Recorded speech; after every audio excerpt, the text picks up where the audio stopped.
Hello Tool Kids, this is Greg Myers at Tools for Teens, and today we're going to talk about tires and tire changing. Okay, here's some tires from a Volvo, and every tire is going to have a make on it in case you need to describe if you need to replace a tire, and it'll have a make on it and it will have a size on it that says 275/45R20, and what that's giving you an idea of is the cross section of the tire is the 45, and the 275 is the width of the tire, and the 20 is the size of the rim. That's the metal part that the tire is mounted on. And if you look a little bit more at it, you'll see something about how much the tire is capable of carrying. And this will also say over here that it's a tubeless tire. Okay, tubeless means that there's no inner tube inside of the tire like there is with, say, a bicycle tire has a tube inside of it. Somewhere on the tire it will also say the age of the tire, and it's a little bit harder to figure that out, but it's on there somewhere. If you look at the tread of the tire, some treads are made for being in the rain and in the summer, and other tires are made for grip in the winter, and that's called siping. Here's a tire that is used a lot on four-wheel drive vehicles, and it has a very aggressive tread on it, and it'll also say, usually on a modern tire, it'll say something like radial. Now what radial means is that there's a reinforcement on the inside of the tire that goes around in circles and spreads the load all the way around the tire, as opposed to the older style tire. Well, the different parts of this include the tire itself, the rim of the tire or the wheel of the tire, and then these are lug nuts, and there's usually 5 or 6 lug nuts going around to hold the rim on to the axle, okay, or the hub of the tire. And then these fit on what's called the stud or the lug of the axle. Okay, if you want to check the air pressure in a tire, then look in the door jamb or in the owner's manual, and you'll see a little label, and the label will say how much pressure in a cold tire you're supposed to have in the front and in the back. Okay, in this particular one, in the front and the back, it says 38 psi, okay, for that particular size tire. And it says that for the front and the back is 38 psi, and it also says 260 kPa, which is a European way of mentioning what the pressure is. And it'll say both things on your tire gauge when you look at it. Okay, well, with tire gauges, there are a few different denominations you'll see on a tire gauge. This is a sweep tire gauge, and you'll see 2, 4, 6, 8, 10, and that's bar. That's a typical way that the Europeans look at it. And then there's numbers 0 through 160, and that's pounds per square inch. And that's one way that you'll see on a tire gauge. Here's a pen type tire gauge, and in a service station You'll see the mechanic usually has one of these in his breast pocket. And what you'll see on it is the numbers that are on it are those same numbers of how many pounds per square inch. You'll see this one goes up to 90, okay? And on the other side of it, it'll have bar. And those are numbers 1 through 6 on the tire gauge. And these tire gauges have this part where it goes and fits over the end of the valve stem on the tire. And then usually on the back of it, it'll have a little nubbin, and you push on that nubbin to the valve, the Schrader valve, that pushes down and lets air into the tire or out of the tire. So if you push down on that, then the air will go out of the tire. Okay, now this is an old hub that is where a wheel gets mounted, and you'll see these studs coming up here, and they have a fine thread on them. Okay, and the hub has bearings inside that cause this all to twirl around, and you're bolting your tire onto this using these lug nuts. And you can see that the lug nut has an end that's tapered like this. And the reason that's tapered is because when you look at a hub, you'll see that they all have a taper right in here. And when you put this on, it helps to center that hub and the wheel together to make it just centered perfectly so that it won't vibrate. Well, what we're going to do is we're going to take this trailer tire and we're going to put it on this hub that's sitting here. And it goes right on there. And then we're going to take our lug nuts and we're going to put our lug nuts on there and tighten them up. And there's a bunch of ways of tightening those up and getting them nice and snug. And what you do is you start out getting them tightened most of the way down, but not all of the way down. Okay, most of the way down. And then once you get most of the way down, then you start to go crisscrossing, tightening between the opposite ones, and you tighten them up that way to tighten it up nice and evenly. The key word for today is lug. Here are some various ways of tightening up those lug nuts. And here's a standard lug wrench, and it has a wedge on the end so that you can pull off a hubcap. So it has like a screwdriver on the end. Here's another one, and this one has 4 different size sockets on it. So it's helpful when you don't know which size is the right size for your particular car.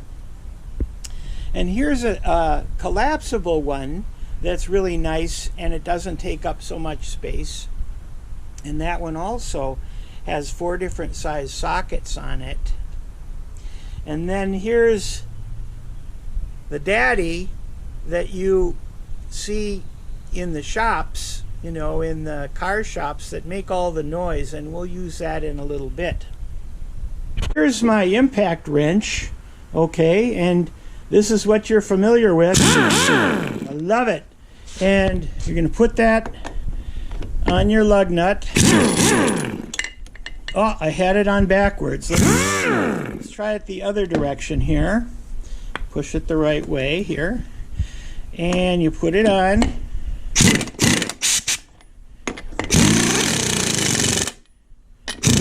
You put it on most of the way, and then you go across.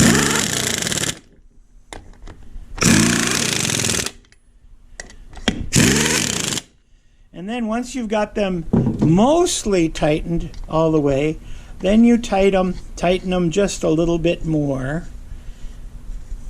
And you either tighten them with the impact wrench or you use the other kind of handheld wrench, and you can jump on it a little bit with your feet.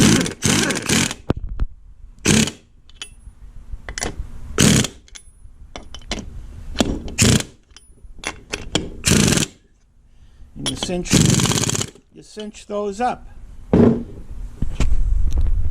Well, if you have a flat tire and you need to change it, then you look in the trunk and there's going to be some instructions specifically on what jack to use and how to set things up before you change a tire. And one thing that's important is that when you are going to change a tire, if you can, then what you should do is put a wedge like this. They call these a chock underneath the tires so that it can't roll around when you lift the car up in the air.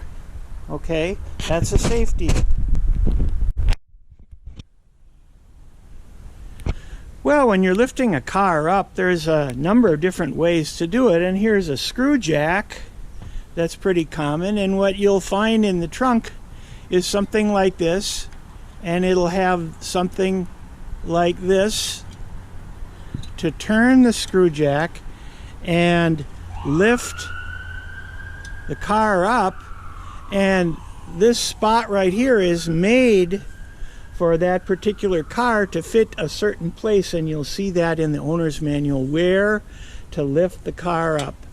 Sometimes you'll use a hydraulic jack, okay, and a hydraulic jack you can use to lift up some very heavy things. And here's just a little bottle jack, they call it. And then here's another screw jack that's real common that you'll find in toolkits in a car. And you'll have a long screwdriver like thing that fits in there, and you can use that and turn that thing, and it will raise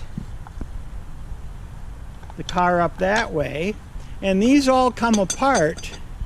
This particular one has an extension on it like that, and it'll have on it, this one actually has an actual wrench that fits into the end, and you can see you can take off the lug nuts with the end of that.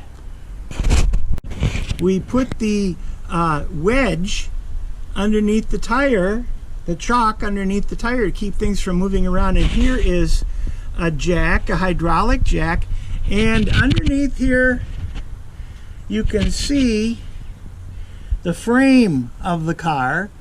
And what we're going to do is we're going to lift up the frame of the car using the jack. In this case, my big hydraulic jack. There's a piece of wood on it there, and the piece of wood on it is to help keep things from getting compressed or hurt. And so now you can see that that very heavy car is being lifted up as I pull this jack handle back and forth. Okay, now I'm lifting that up, and that's how you lift it up. And then what you do is you put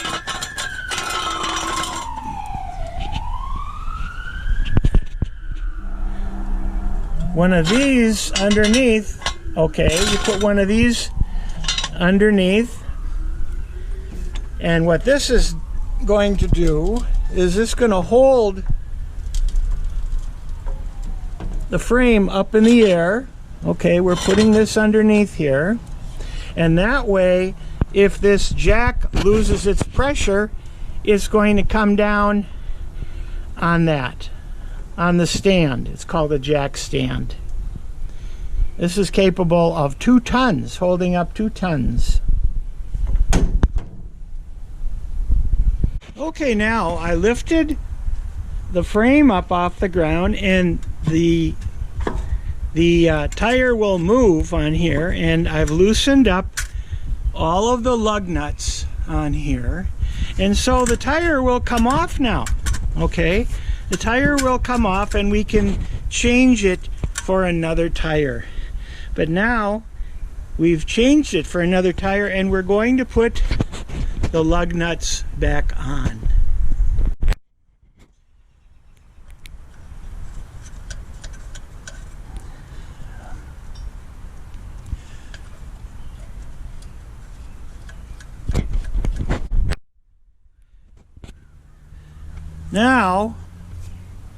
Now we're going to take my wrench here and we're going to put it on here like this, like that, and we're going to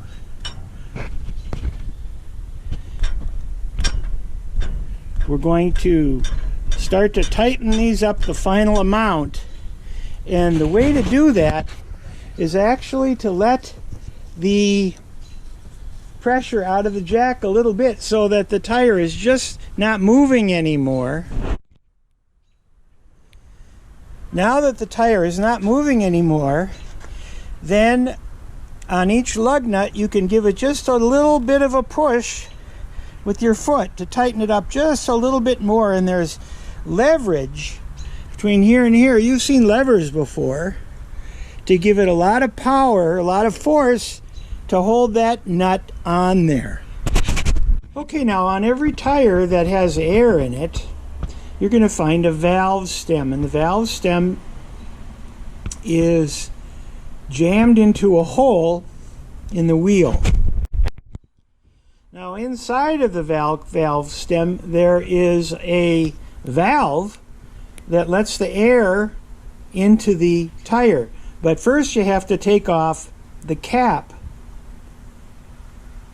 Okay, and the cap usually looks like this. It's just a little threaded thing like that. Sometimes the cap will look like this, okay, especially on bicycles, okay. And you have this little thing on the end which is a wrench, and that little wrench goes into that hole there, and if you turn it you can take out the valve, and here we go, we're taking the valve out.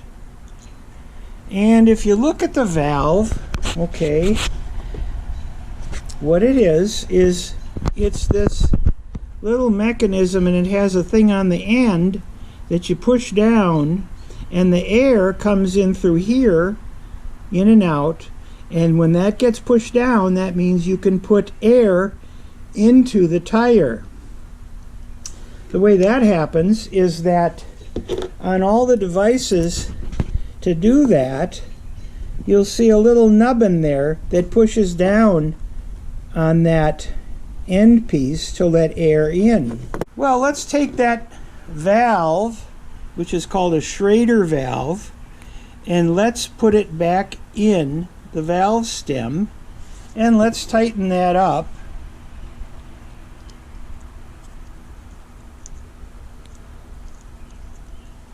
And once we've tightened that up, what we're going to do is we're going to put air into this tire, okay? And this particular tire should have 30 pounds per square inch on it. A lot of gas stations have a device like this that hooks up to an air hose, usually a red air hose. And to put air into a tire, you put it in here, you push this up against the valve stem, or this end up against the valve stem, and then you squeeze on this, and this little thing will pop out and tell you what the air pressure is. But some gas stations don't have that. They just have an end on them like this. And what you need to use is a handheld air gauge to put air in. Now this one takes about 30 pounds of pressure. We're just going to push down on there. Put some air in there. You hear it? Okay, now what we're going to do,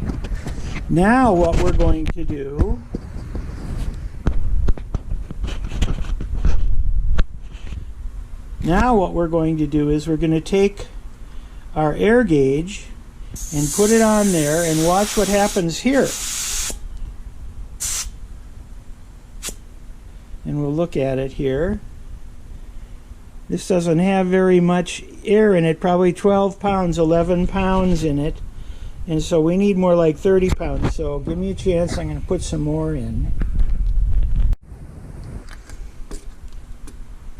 Okay, well, let's see how much air we put in there now. I'm going to just give this a little push and we'll see what happens. Oh my gosh, it looks like we've got 50 pounds of pressure in there, and that's really too much. We should have 30 pounds up in there. So we're going to close this down again, and we're going to take that little nubbin on the end and we're going to push it in on the Schrader valve, okay, to bring the pressure down.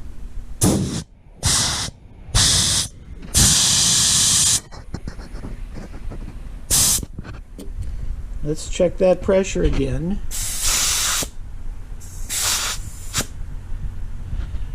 Okay. Well, now we're at 31 pounds. Well, that's okay. We bring it down a little bit more if we want to. And don't forget to put the valve cap back on, because you can have a slow leak coming from that valve stem, from that Schrader valve.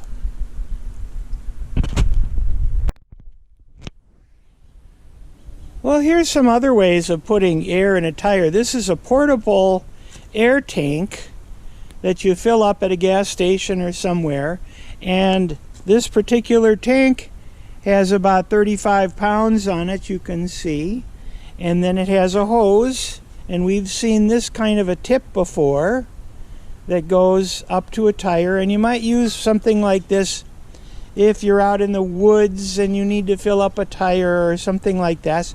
And then for bicycles and things, there's hand pumps. There's all sorts of hand pumps that you can get, every shape and size of hand pump, and they take a long time to put air in a tire, but you can do it. And then there's pumps like this that you might keep in your car, and this will work on electricity from the house, or you can actually plug it in to the cigar lighter socket on your dashboard, and this will take 12 volts, and you can program it so that it will take a certain amount of air and then stop. So that's kind of a modern computerized version of an air pump. I guess we've gone round and round and round talking about tires and rims and lug nuts and air pressure and things like that. And that's what I wanted to show you today on Tools for Teens. We'll see you next time.